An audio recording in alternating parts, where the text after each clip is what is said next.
Learned Swamijis and friends, I first thank Vedanta Society of Berkeley and Swami Prasannandaji Maharaj for kindly inviting me to this special function. Every year on 4th July, we look forward to this function, but this year it is a very, very special because this edition of Swami Vivekananda's visit to the Bay Area. And I have been asked to speak about Swami Vivekananda's lectures in this area. Swami Vivekananda himself has said, I live through my words. That means I shall live through my words. So he is alive because of his lectures. Of course, his writings are also important, but definitely lectures are very important. So the historical context is this. In the last week of February 1900, Swami Vivekananda arrived in the Bay Area during his second visit to the West. He delivered about 90 lectures in 3 months across 7 venues, including churches, homes, and public halls. Apparently, Swami Vivekananda was invited to participate in a Congress of Religions organized by Reverend Benjamin Fay Mills, the minister of First Unitarian Church of Oakland in 1900. There he gave 8 lectures. Reverend Mills had attended the 1893 World Parliament of Religions in Chicago and been moved by Swami Vivekananda's stirring words.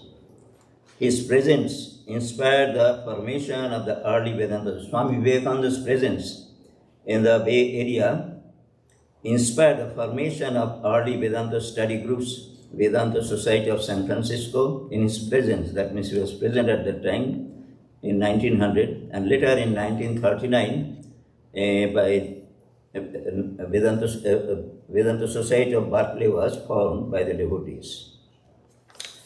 The themes of these lectures are really different. First, they can be categorized roughly. Universal religion emphasizes the harmony of all faiths and spiritual unity of humankind. Second is divinity of the soul. Each soul is potentially divine. He urged people to manifest this divinity through service, meditation, and knowledge. Third is practical Vedanta, encouraged applying spiritual principles in daily life. Religion is not, quote, religion is not in doctrine, in dogmas, nor in intellectual argumentations. It is being and becoming.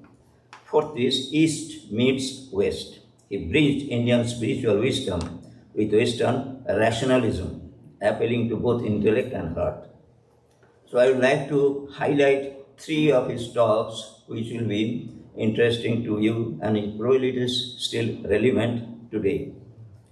Swami Vivekananda's lecture is called, Is Vedanta the Future Religion? This is the title of his talk, delivered in San Francisco on April 8, 1900. And it is a bold and visionary reflection on the spiritual future of humanity. Here is the essence of that message. First is that Vivekananda explored where Vedanta, the ancient Indian philosophy rooted in the Upanishads, could become the religion of the future. His answer is not very simple, but a deep dive into what Vedanta offers and why it might resonate with modern democratic societies. It is still relevant. That is why I chose this lecture. And what Vedanta is not, he first explained. He says, not bound to a single book. That means unlike many religions that revolve around a sacred text, Vedanta emphasizes direct realization over scriptural authority. Second is that not centered on a prophet or savior. It rejects the idea of worshipping a particular person. All beings are divine. There is no hierarchy of souls. Third is that not exclusive or dogmatic. Vedanta doesn't claim monopoly over truth. It embraces universality and inclusiveness.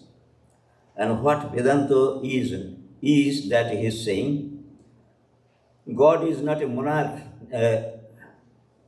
God is not a monarch in the sky but the divine self in all beings. You are all gods, he declares. Second is democratic spirituality. Just as democracy empowers every citizen, Vedanta empowers every soul to realize its own divinity. Third is that there is no eternal damnation, no Satan. The only sin is to call oneself a sinner. Now what it matters? Vedanta believed that fanaticism and exclusivity were the causes of religious conflict. Vedanta, with its non-sectarian, rational and experiential approach, could offer a spiritual path that unites rather than divides. And what is the relevance today? He saw America's democratic spirit as fertile ground for Vedanta's ideals. But he also warned that it would require spiritual maturity, not just intellectual assent, to truly live its principles. The second lecture that I have selected is the Vedanta philosophy and Christianity, because we definitely live in a Christian country and he has spoke to the Christian audience. So it will be interesting to know what he has to say about Christianity. This talk was delivered in Oakland on February 28, 1900. And there he explored the deep spiritual kinship between Vedanta and Christianity. The essence of this message is this: a universal language of soul. The Vivekanda began by asserting that all great religions share a common spiritual core. The differences lie not in essence, but in expression, shaped by culture, language, and history. Just as music can be played on many instruments, the language of the soul is one. Then the foundations are also have commonality. He says scriptural commonality. Both traditions uphold revered text as central to spiritual life, the Vedas in Vedanta and Bible in Christianity. Vivekananda critiques the dogmatic exclusivity often attached to these texts, urging a deeper and more inclusive understanding. Then incarnation. Christianity reveres Jesus as the Son of God, and Vedanta embraces the idea of avatars, divine incarnations like Krishna or Rama, who descend to uplift humanity. Both traditions affirm that God can take human form to guide and redeem. Then about the inner divinity. Christianity teaches that humans are made in the image of God, and Vedanta proclaims, "Thou art that." The divine self, Atman, dwells in all beings. Both affirm the sacredness of the human soul. Then love and compassion. Jesus' message of love thy neighbor resonates with Vedanta's ideal of universal love and service. Then about the dogmatism. Vivekananda warns against sectarianism and fanaticism which plague all religions. He emphasizes that true spirituality transcends levels. That is, it is about realization, not ritual. He says that spiritually illumined never quarrel over the form in which religion is expressed. They know that the life of all religions is same. Then there is a call of unity. Rather than seeing religions as rivals, Vivekananda urges us to see them as different rays of the same light. He envisions a future where Vedanta's inclusiveness and Christianity's love can together uplift humanity.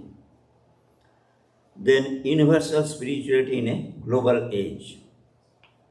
Vedanta emphasizes the oneness of existence, the divinity of the soul, and the unity behind all religions. This resonates with a world seeking interfaith harmony and spiritual inclusiveness. Christianity, especially in its mystical expressions, emphasizes love, compassion, and immanence of God, values that transcend dogma. Now, second unit is this, bridging science and spirituality. Advaita Vedanta non-dualism agrees with modern physics and consciousness studies by affirming that consciousness is the fundamental reality, not matter. Christian mysticism explores cosmic Christology, a vision of Christ as the evolutionary impulse of the universe. Both traditions invite an interconnect worldview where science and spirituality are not enemies but partners. Then the inner transformation over outer ritual. Vedanta teaches that liberation, moksha, comes through self-inquiry and realization of the self. Christianity, especially in the teachings of Jesus and desert fathers, emphasizes inner purity, humility, and surrender to divine will. In an age of burnout and distraction, both offer paths of contemplation, meditation, and self-transcendence. Then, for the present age, ethical anchors in the morally fluid world. Vedanta's ethic of non-injury, ahimsa, and seeing the self in all beings fosters compassion and ecological awareness. Christianity's call to love thy neighbor, care for the poor, and forgive enemies offers a moral compass in times of devotion and injustice. Together, they provide ethical clarity rooted in spiritual vision, not just social reform. Then, solution for the problems. Dialogue, not domination. Swami Vivekanda envisioned a future where Vedanta's inclusiveness and Christianity's love could together uplift humanity. Modern interfaith thinkers explores how these traditions can mutually enrich rather than compete. This spirit of dialogue over dogma is crucial in a world torn by religious extremism. Then I chose another lecture, I Am That I Am. This is a little bit poetic talk, and I just converted it into a poetic form. So the lecture was given in San Francisco on March 20th, 1900. It is a profound meditation on the true nature of the self and its relationship to the universe. Here is a poetical essence. One light, many lamps. In the cathedrals of silence, beneath banyan shade, two rivers of knowing is stillness cascade. One speaks through a whisper, thou art the all. The other through love in a manger's small call. The soul is the mirror, sees no divide. Vedanta and Christ walk side by side, not bound by form, not chained by creed, but moved by a flame that awakens the seed. In hearts that are weary, where meaning runs dry, they offer a compass that points to the sky. Where matter and spirit in union dance, and science kneels not but joins the trance. I and my Father are one, he said, echoed in rishis who inwardly tread, not distant above, but deep within, the kingdom of God and Brahman akin. They do not quarrel in luminous spheres. Their truths are sung through saints and seers. Compassion, the action, unity, the creed. In love and awareness, both are freed. So let not the lamps dim for labels or name. The oil is the same, the flame is the flame. Whether whispered in Sanskrit or sung in a zam, the infinite speaks in a single calm. Thank you very much.